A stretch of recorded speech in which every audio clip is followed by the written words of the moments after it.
오늘 본문 말씀은 사람의 설득이 아니고 성령님의 설득입니다. 사람은 사람이 설득할 수가 없어요. 성령님께서 마음을 바꿔주시고 설득을 해줘야 되는 겁니다. 오늘 이 말씀의 배경은 베드로 사도가 이방인 집에 가면 안 되죠. 고넬료 집에 직접 찾아가서 그 집에서 복음을 전한 것이 예루살렘 봉교회에서 소문이 나서 이게 심각한 문제가 되었습니다. 어디 감히 대사도가 개 같은 이방인의 집에 가서 복음을 전하다니. 그래서 막 비난하고 정죄를 했습니다. 여러분이라면 이런 비난과 정죄가 오면 어떻게 하겠습니까? 막 화를 낼 수가 있을 텐데도 불구하고 흥분하지 않고 베드로 사도는 차분하게 지금까지 주님께서 하셨던 일을 이렇게 설명을 하는 겁니다. 여러분 설명을 잘 해야 돼요. 사회생활도 잘하고 또 대인관계도 잘하고 부부생활을 잘하려면 설명을 잘 해야 돼요. 시끄럽다. 네가 알 필요 없다. 왜 알 필요가 없어? 알아야지. 이 설명하는 과정에서 성령님께서 역사를 합니다. 그 진실한 설명이에요. 그래서 마음을 싹 바꿉니다. 소리친다고 마음 바꿉니까? 잔소리한다고 안 바뀌거든요. 나 하나님 앞에서 인도받았다. 하나님께서 이렇게 일하셨다. 하나님께 했다는데 뭐 그렇게 하는 거예요. 성령님은 참 놀라우세요. 성령님은 우리가 인간적인 생각을 하면 내중심적인 생각을 하면 당신이 문제야. 저 성도가 문제야. 그렇게 하는데 성령님은 반대로 생각하게 합니다. 남이 문제가 아니고 네가 문제구나. 내 모습을 보게 하는 겁니다. 이게 반드시 옳다 그렇게 하는데 성령님은 내가 잘못 알 수 있다 하는 것이에요. 내가 틀릴 수 있다 하는 것이에요. 이 생각은 굉장한 겁니다. 이게 안 되거든요. 이 생각의 전환이 안 되거든요. 내가 모르는 세계가 있다. 네가 하나님이냐? 이것은 다 하나님께서 하신 일이다. 인간이 했다 이러니까 미운 거예요. 하나님이 한 거니까 받아들여야죠. 그래서 이 진실한 말은 굉장한 힘을 가지고 있다는 것을 말씀하고 있습니다. 사람들은 진실하지 않거든요. 거짓말하면 안 돼요. 거짓말하면 절대로 역사가 일어나지 않습니다. 잘못한 거 있으면 잘못한 거 진실하게 이야기하세요. 그러면 더 역사가 나타날 겁니다. 자꾸 숨기려고 하니까 문제가 되는 거예요. 오늘날도 사회는 뭐 말할 것도 없고 사회는 전부 다 거짓말이니까 교회 안에도 이런 갈등들이 참 많이 일어납니다. 그때 막 사람들은 당장 비난하고 정죄하고 어찌 저 집사님이 저럴 수가 있어 판단하고 지도자를 막 비난하고 이렇게 할 수가 있어요. 성도님들끼리도 막 서로 반목하고 질시하고 오해하고 말이지. 왜 그러냐면 우리가 다 예수를 믿는다고 하지만은 생각이 굉장히 영적이지가 못해요. 굉장히 육적인 생각을 많이 합니다. 육적인 생각, 세상적인 생각이 인간적인 생각이고 내중심적인 생각이죠. 이때 기도하면서 성령의 도움을 구하셔야 됩니다. 그리고 하나님께서 해오신 거 그리고 팩트 그 사실을 있는 그대로 차분하게 설명을 해야 돼요. 어떤 분들이 그래요. 막 오해가 있고 이렇게 할 때 하나님 내 마음 아시지만 하나님께서 알아서 다 해결해 주실 거야. 물론 뭐 천국 가면 해결해 주실지 몰라요. 그럼 이 세상은 어떻게 하려고 그래요? 그러면 안 돼요. 가만히 있으면 하나님께서 알아줄 것이다. 가만히 있으면 문제가 점점 커져가지고 나중에 꼴마 터집니다. 그래 하면 안 돼요. 직접 이야기를 해야 돼요. 이야기를. 이런 갈등과 오해는 굉장히 어려운 문제입니다. 이거는 상당히 교회를 곤란하게 할 수가 있는 것이거든요. 그런데 이런 것을 한번 탁 겪어보면은 이건 참 성장을 위한 몸부림이었구나 하는 것. 그러면 어른이 되는 거예요. 어린애 같은 생각에서 성숙한 생각을 하게 되는 겁니다. 그리고 그동안 부흥을 맡고 있었던 그 치명적인 문제들이 이런 갈등을 통해서 드러나는 거예요. 여러분 비온 뒤에 땅이 굳는다고 하잖아요. 그러면서 한번 태풍이 확 지나고 나면은 공동체가 굉장히 견고해집니다. 하나님께서는 이런 갈등과 오해를 통해서 교회를 새롭게 하시고 하나님의 새로운 뜻이 드러나게 하는 거예요. 그래서 안주하지 말고 더 세상을 향해서 구원의 깃발을 들어라. 그래서 변화와 부흥이 일어나는 것입니다.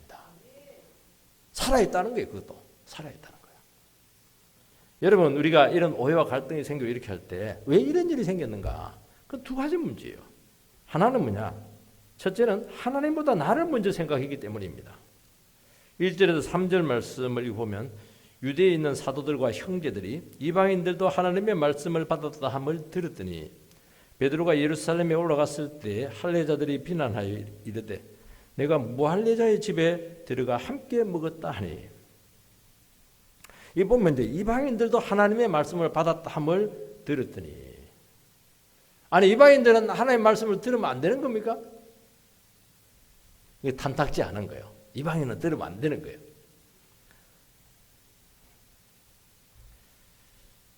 왜냐하면 이방인들은 하나님이 사랑하지 않기 때문에 구원이 없어요.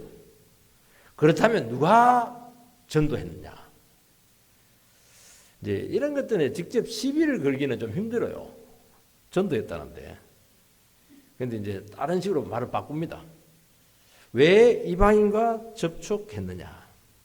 이방인 집에 찾아가서 왜 먹고 자고 교제하고 악수하고 그렇게 했느냐? 이거는 율법을 어겼다. 그렇게 하는 겁니다. 이 어긴 사람들이 누구냐면은 3절에 보면 2절에 보면은 뭐라고 되어 있냐니까 할례자들이 비난했다. 그렇게 되어 있습니다. 유대인 신자, 예루살렘 교회는 유대인 중심의 교회입니다. 예수 믿는 사람들입니다. 여기 있는 사람들이 안 믿는 사람들이 아니에요.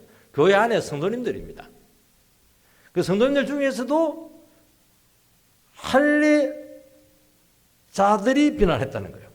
그러니까 할례를 유단히 강조하는 강성파 유대인 신자였다는 겁니다. 그러니까 베드로 사도가 가지고 복음을 전하는데 이방인들이 그냥 은혜를 받고 세례를 받고 하나님의 백성이 된 겁니다. 아니 어떻게 감히 할례를 받지 않고 믿음으로만 하나님의 백성이 될 수가 있는가? 인정 못하겠다. 그러니까 이게 일파만파가 된 겁니다. 여기 소문 낸 사람이 누군지 나오지 않습니다. 이거 밝혀봐야 뭐 하겠어요. 우리는 밝히거든요.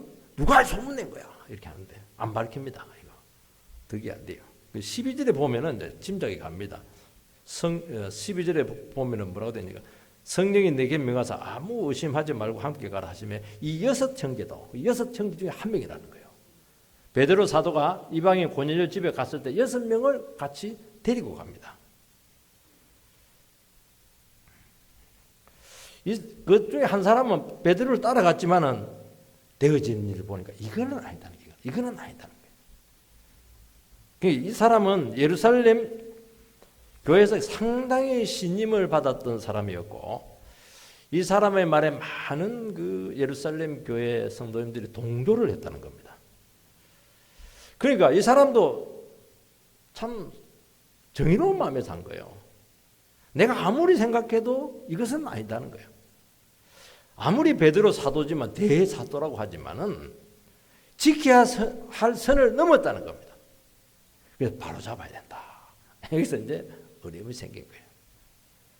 이거는 율법을 정면으로 거스린 행위였다 하는 것입니다. 가만히 듣고 보면은 틀린 말입니까? 바른 말입니까? 구구절절 옳은 말입니다. 항상 교회는 구구절절 옳은 말을 하니까 문제가 되는 거예요. 율법과 전통의 잣대를 가지고 딱 비난을 하는 겁니다.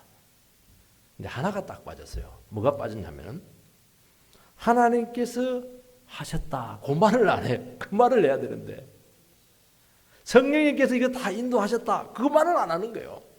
베드로의 행위와 사역에만 딱 초점을 맞추는 겁니다. 관점이 굉장히 좁죠. 베드로 사도가 복음을 전했는데 문제는 뭐냐니까 고넬료 가정에 막 설교 그거 지겹다 이러면서 가라 이렇게 하고 막 그냥 은혜 안 받고 그렇게 했으면 되는데 막 고넬료 가정에 너무 은혜를 다 받고 그 집안에 있는 모든 사람들이 100% 세례를 받아서 교회가 돼버렸어요.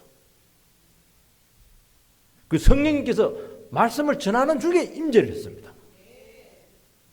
이거는 뭡니까? 이거는 하나님께서 하신 일입니다. 하나님께서 했으면 어떻게 해야 된다 했죠? 받아들여야죠. 기뻐해야죠. 환영해야죠. 오우, 땡큐. 하나님 참 이방인들에게도 역사를 일으키시네요. 저 바보 같은 저 거지들에게도 역사를 일으키시네요. 싫은 겁니다. 싫어요. 베드로를 비난한 사람들이 불신자가 아닙니다. 가장 잘 믿는다고 하는 다른 사도들이에요. 동료 사도 동력자들이에요. 그리고 가장 입심이 센 그 정통파 할례를 지키는 유대 크리스찬들입니다. 굉장히 영향력 있는 사람들이에요. 복음에 걸림돌이 되는 사람은 초신자들이 아닙니다. 온 지 얼마 안 되는 분들이 아니에요. 뒤집어서 얘기하면 오래 믿을 수도 있고 특히 성경을 잘 알고 있다고 생각하는 사람들이 문제가 될 수 있어요. 여러분 성령의 역사, 하나님께서 하시는 일 이런 것들을 자꾸 봐야 돼요. 우리는. 근데 그거 안 보거든요. 자기 관점에서 보는 겁니다. 자기 관점에서. 그 영혼보다 기득권을 먼저 생각할 수가 있는 거예요. 자존심을 생각할 수가 있는 거예요. 전통을 생각한다는 겁니다. 이것이 전부 다 걸림돌이 될 수가 있다고 말씀하고 있습니다. 여러분 신앙세계에 이렇게 믿음 생활을 해보면은요, 실제하고 우리 본심이 다를 때가 참 많아요. 어떤 참 내와 색깔이 다르고 내 마음에 안 드는데 이 사람이 말씀을 은혜 받고 막 기뻐하고 이러면 하나님께서 참 내하고 다르네. 저런 영혼에게도 은혜를 주시네. 그러면서 막 박수를 쳐야 돼. 속으로는 막 배가 아픈 거예요. 제가 은혜를 받으면 안 되는데 왜 은혜를 받은 거야? 하나님도 이상하셔. 나한테는 은혜를 안 주시고. 제가 이제 부교육자 시절을 이렇게 했었을 때 후배 교육자님께서 지금 생각하면 훨씬 뛰어난데 그때 내보다 부족하다고 생각했어요. 후임이고. 근데 이 교육자님이 한 분은 설교를 했는데 성도님들이 너무 은혜를 받는 거예요. 그러면 어떻게 해야 됩니까? 참 나보다 뛰어나네. 하나님께서 저 영혼을 쓰신다.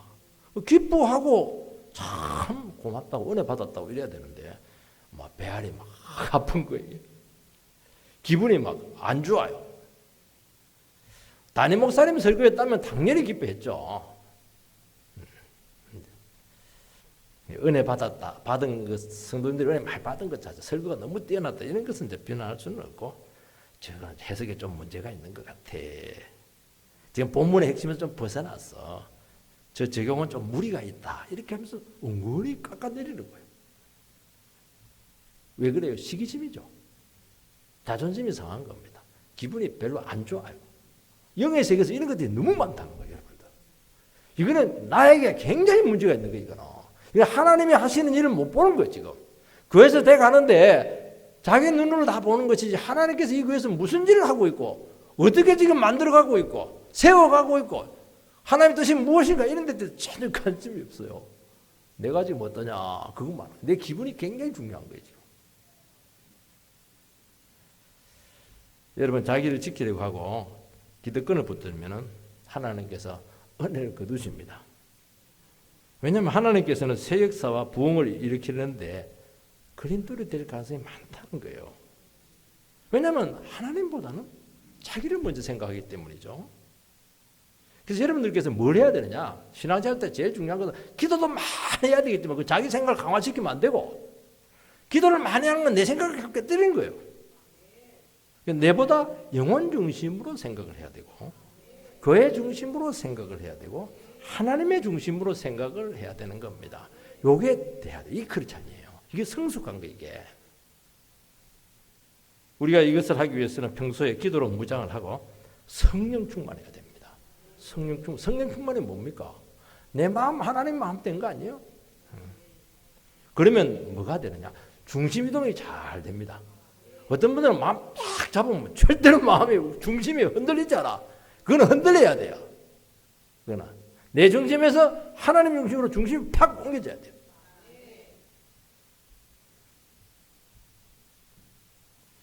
그래서 우리는 신앙생활 할 때 봉사도 열심히 하셔야 됩니다. 그렇지만 훨씬 더 중요한 것이 말씀 중심이 돼야 돼요.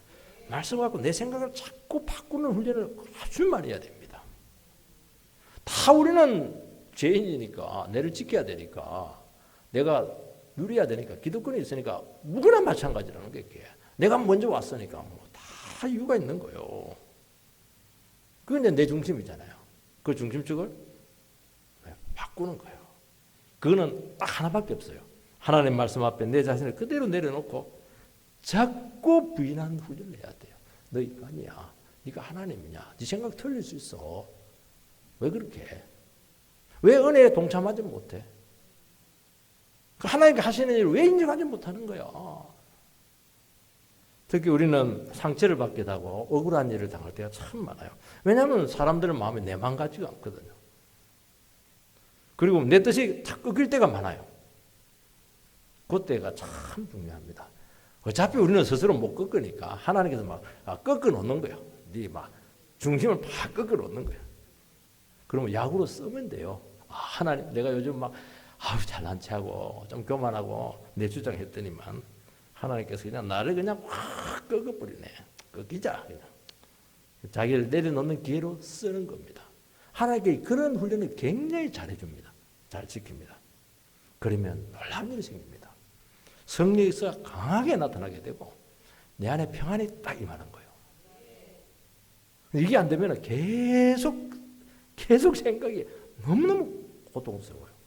뻣뻣해지고 기쁨이 없고 다른 사람 같이 호흡을 못 맞추고 이렇게 하는 겁니다. 그러면서 자기 스스로 도태가 되는 거예요.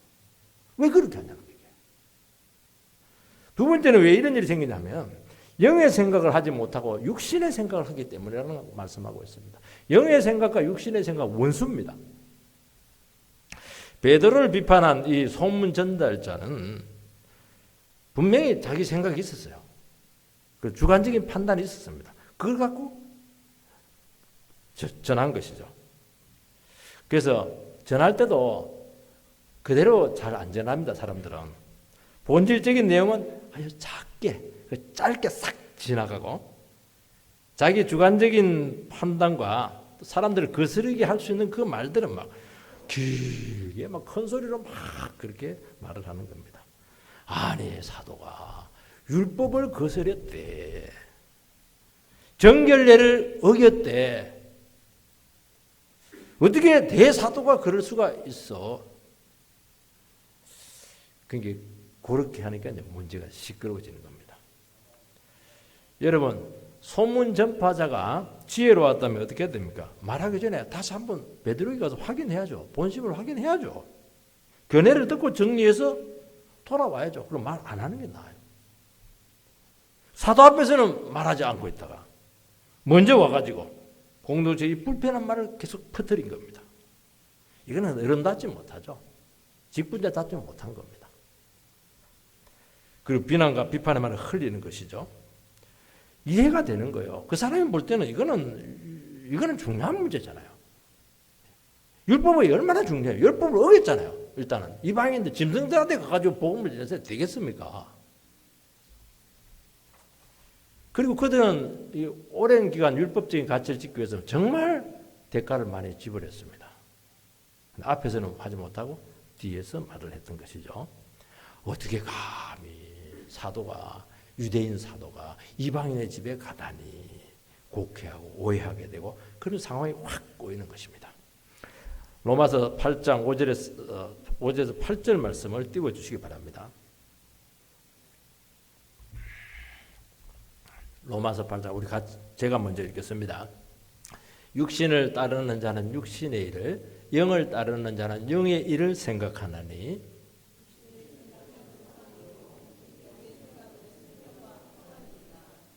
육신의 생각은 하나님과 원수가 되나니 이는 하나님의 법에 굴복하지 아니할 뿐 아니라 할 수도 없습니다.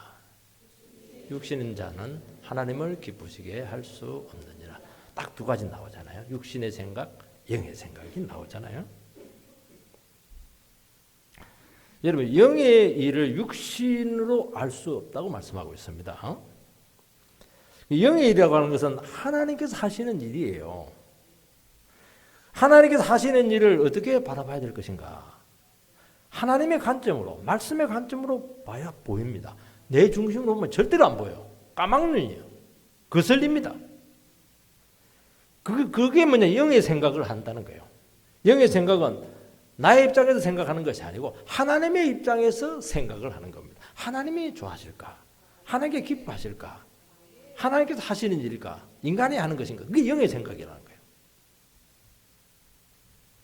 거예요. 육신의 일이라고 하는 것은 인간의 관점에서 보는 것이죠. 그러니까 베드로는 성령의 인도를 받았습니다.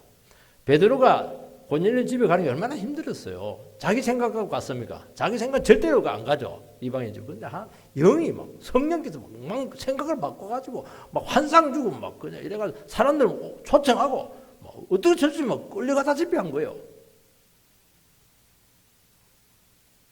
사람은 생각이 안 바뀌면 안 움직이거든요. 생각이 바뀌는 게 힘들다는 거예요, 이게. 근데 이 사람은 어떻게 이걸 보지를 못합니다. 보더라도 무시하거나 못 본 채 하는 것입니다. 그래서 눈에 보이는 대로 느끼는 대로 자기가 생각하는 대로 판단하고 정죄를 한 것입니다. 왜냐하면 실체를 모르니까요. 쉽게 단죄하고 주관적인 판단으로 반복해서 비난을 한 것입니다. 여러분, 우리는 하나님께서 하시는 일을 잘 모릅니다. 그래서 자꾸 주관적인 판단을 내리고 세상적인 기준으로 쉽게 말을 하는 것입니다. 여러분, 신앙생활 할 때 하나를 분명히 여러분들께서는 명심을 하셔야 됩니다. 타인에 대한 판단은 굉장히 신중해야 된다는 거예요. 세상 사람들도 이런 말 하잖아요.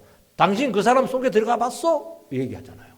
세상 사람도 괴로운 거 얘기해요. 이런 문제들, 전부 다 이런 문제들이거든요. 특히 주님께 쓰임받는 그 영혼들에 대해서는 더 조심을 해야 되는 겁니다. 이 사람은 영의 사람이거든요. 성령의 사람이기 때문이에요.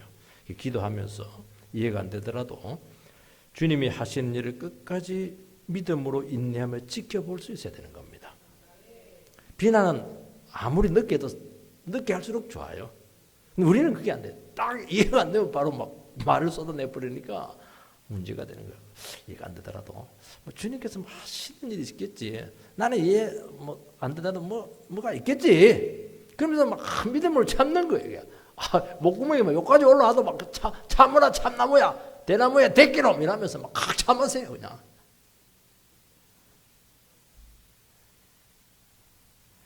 비난은 뒤에 해도 돼요. 이것이 안 되면은 하나님이 하시는 일을 방해한다는 겁니다. 분명히 얘기했잖아요. 뭐라고 얘기했습니까? 원수가 된다. 원수가 된다. 그러니까 육신의 생각은 하나님과 원수가 된다는 거예요. 하나님께서 원수가 딱 돼요. 그래서 그 사람이 나를 대결하는 게 하나님께서 나를 대결해요. 너 그 생각 나를 죽이는 거야. 한번 싸워볼래? 하나님하고 싸우면 힘들어요. 되겠습니까? 백전백패죠. 왜 그렇게 힘든 삶을 살라고 그래요? 그 사람하고 상대하니 하나님이 상대한다니까 그거는요. 하나님과 원수가 된다고 분명히 얘기했잖아요. 하나님 원수 복수합니다. 그거. 하나님 복수는 굉장히 아파요.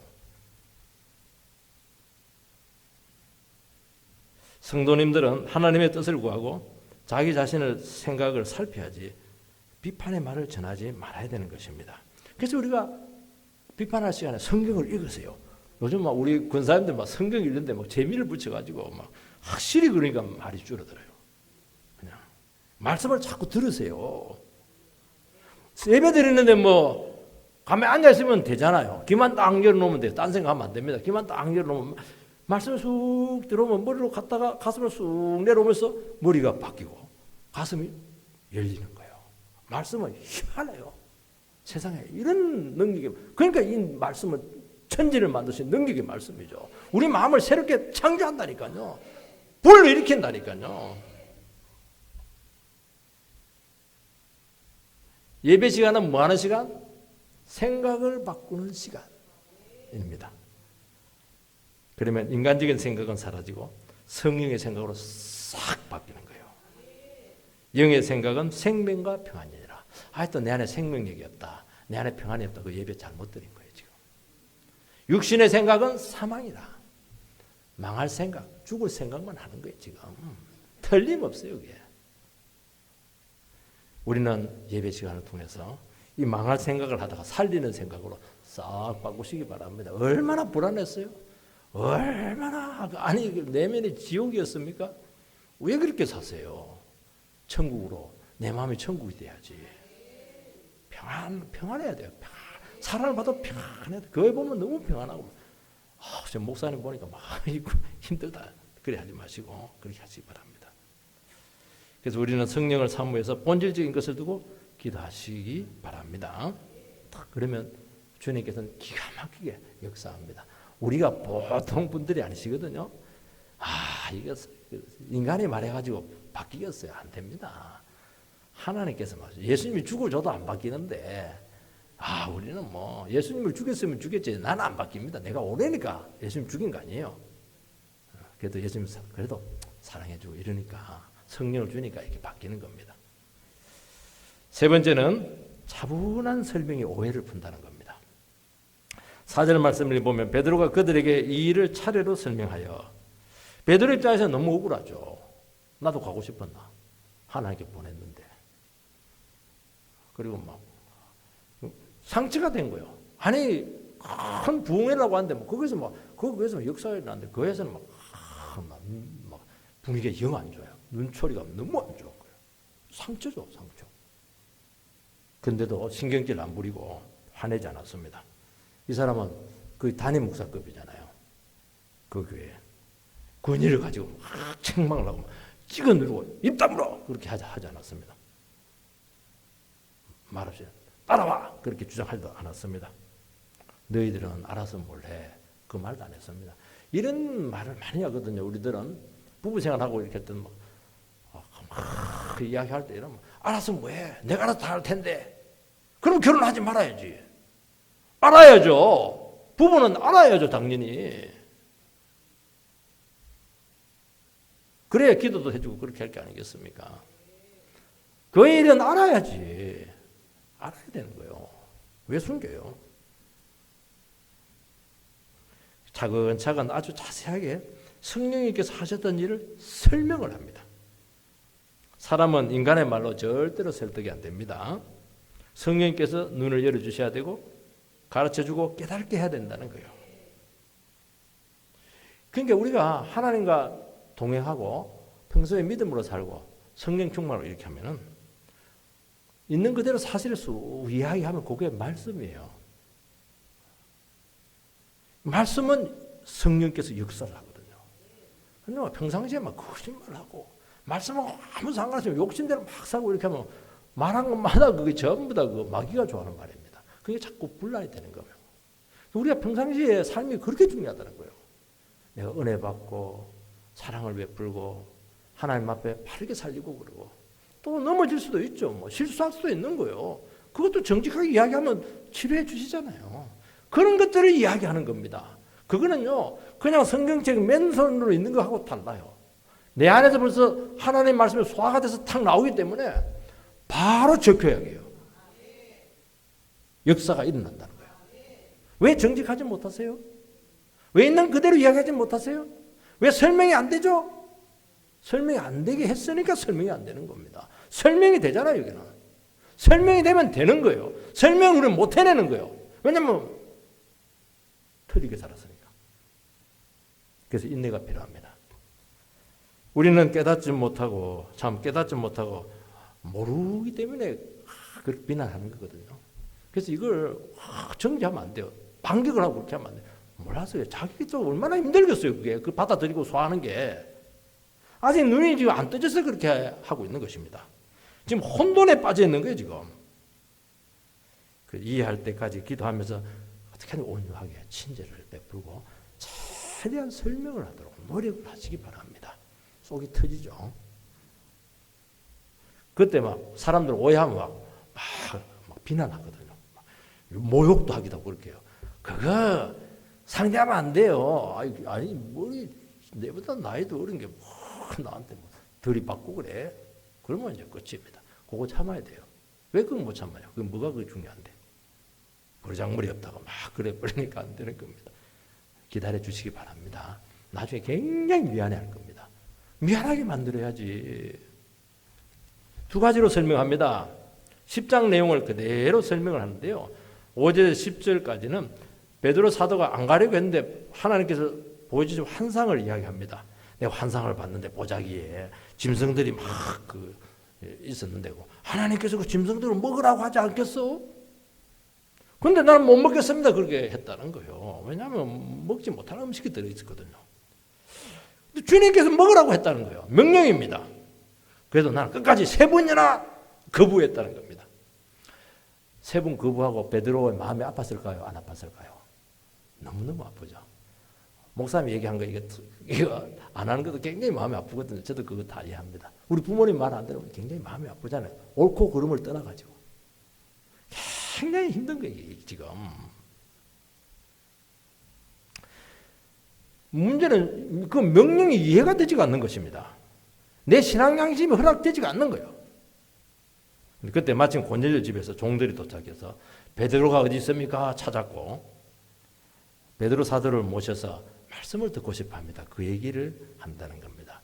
그래서 하나님께 도와주셔야 돼요.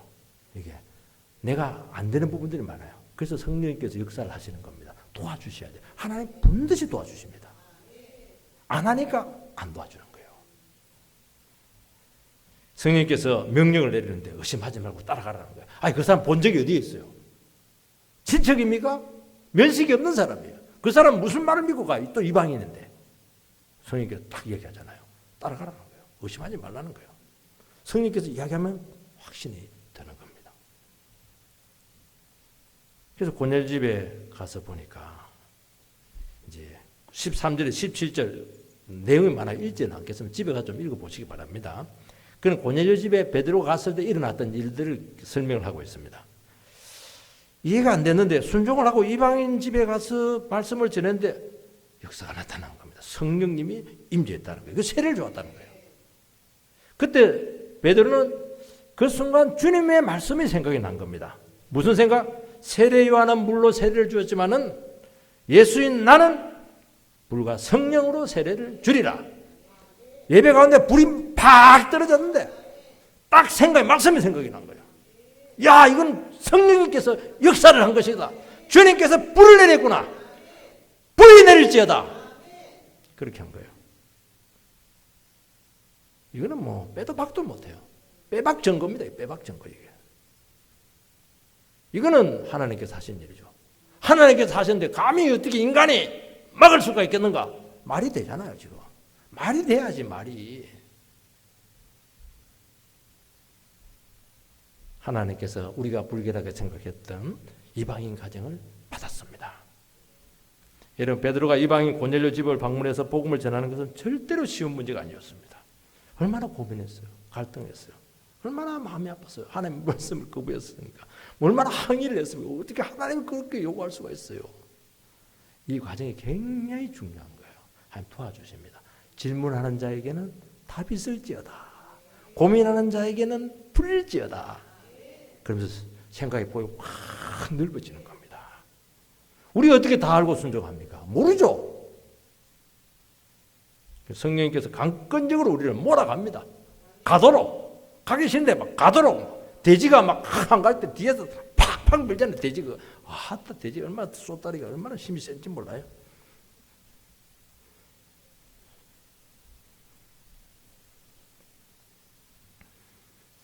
주님의 말씀이기 때문에 순종할 수밖에 없어요. 그러면 깨달아집니다. 역사가 나타나요. 이루어집니다. 생명이 나타나요. 평안이 와요. 참 희한해요. 하나님의 말씀은. 그래서 자기가 너무 똑똑하면 안 됩니다. 아이고 바보입니다 이러면서 순종해야죠. 여러분 차분하게 설명을 하려면 조건이 하나가 있습니다. 그 영혼을 사랑해야 돼요. 미워하면 설명 안 합니다. 핀잔 줍니다. 시끄럽다만. 그래서 소리칩니다. 말이 안 통하네 이러면서. 그리고 막 반응이 안 좋고 속을 막 뒤집어 놓을 때가 얼마나 많겠어요.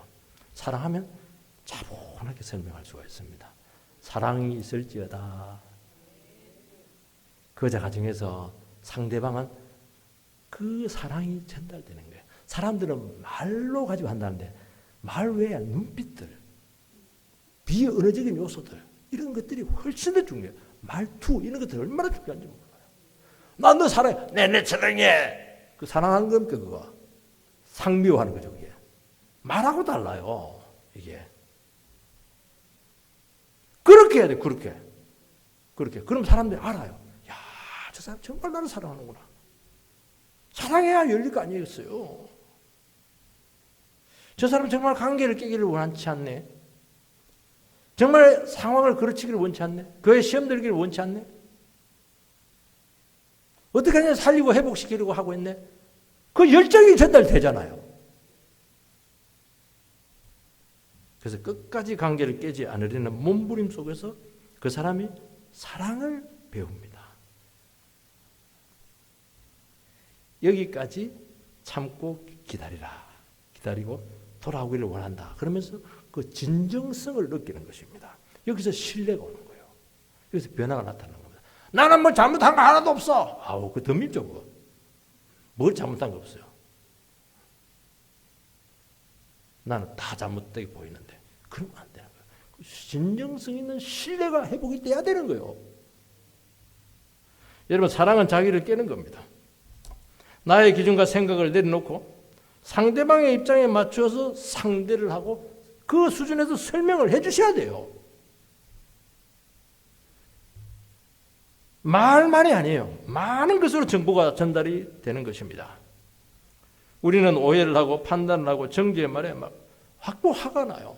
내 마음 같지가 않으니까 막 상처가 돼요. 그러면 큰일 나는 거예요. 그런데 기도하면서 설명하면서 이렇게 하면은 그 상대방의 영혼의 상태가 보여요. 그러면서 안타까운 마음이 생기는 겁니다. 왜 이렇게 모를까? 왜 까막눈일까? 내 기도가 부족하나? 그러면서 뭐 상처받은 게 문제가 아니고 그 영혼이 얼마나 답답할까? 참 그 기도가 돼요. 영혼의 상태가 보이면 이해가 되면 되거든요. 우리는 문제의 본질을 봅니다. 격까지 안 봅니다. 줄기를 딱 보는 거예요. 격까지는 아무리 흔들려도 돼요. 줄기만 딱 잡고 있으면 끝나는 거예요. 말할 때 얼마나 격까지들이 많아요. 그거 다 쳐버리세요. 줄기를 딱 잡으세요. 그러면 맞습니다. 뭐 무슨 소리를 해도 상관없어요. 뭐 욕을 해도 상관없어요. 그거 뭐 격까지는 그거 나한테 하나도 데미지가 없어요. 근데 막 눈빛이 됐다는 둥, 말투가 됐다는 둥, 별 소리를 다 하는 거예요. 그게 뭐가 중요해요? 그게.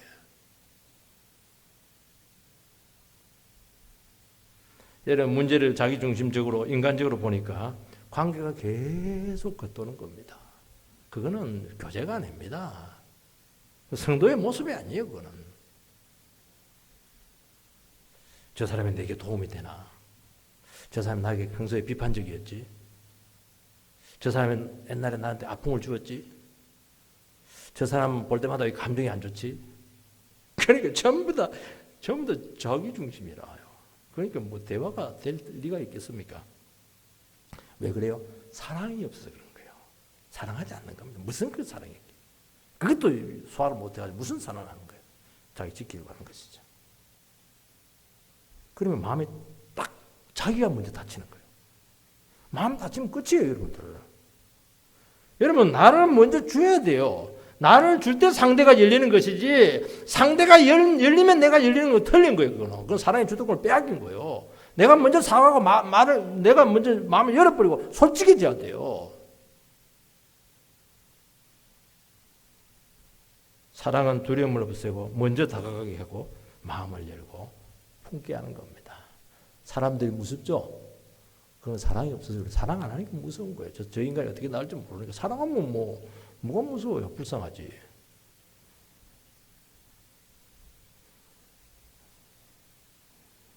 내가 풀어야 상대도 풀리는 겁니다. 상대가 이해하고 공감할 때까지 설명하고 계속 인격적으로 다가가는 수고를 절대로 소홀히 하지 마시기 바랍니다. 설명하고 몸부림치고 기도하고 눈물 흘리고 왜 저럴까? 질문하고 그런 과정이 대단히 중요하고 이런 과정을 통해서 성령께서 반드시 도우실 것입니다. 그때 이 말이 나야 돼. 야, 그 뜻이었구나. 본심은 저거였구나. 눈물이 쫙 나오는 거예요. 그렇게 풀어갔어요. 말씀을 맺겠습니다. 교회는 항상 갈등과 오해가 일어납니다. 하나님보다 나를 먼저 생각하기 때문이에요. 영의 생각을 하는 것이 아니고 육신의 생각을 하기 때문입니다. 예수 믿는 사람들도 전부 영의 생각하는 거 아니에요. 이때 성령의 사람이 문제의 본질을 먼저 봐야 돼요. 혼란에 빠진 영혼의 상태를 알고 그 사실을 정직하게 성실하게 자세하게 그렇게 설명을 해야 되는 겁니다. 그럼 성령께서 도우시고 깨닫게 하신다는 것입니다. 그래서 오해와 갈등은 풀리게 되고 그러면서 공동체는 탁 다져지게 되고 하나님께서 주신 새로운 비전으로 나아가게 될 줄 주의 이름으로 축원드립니다.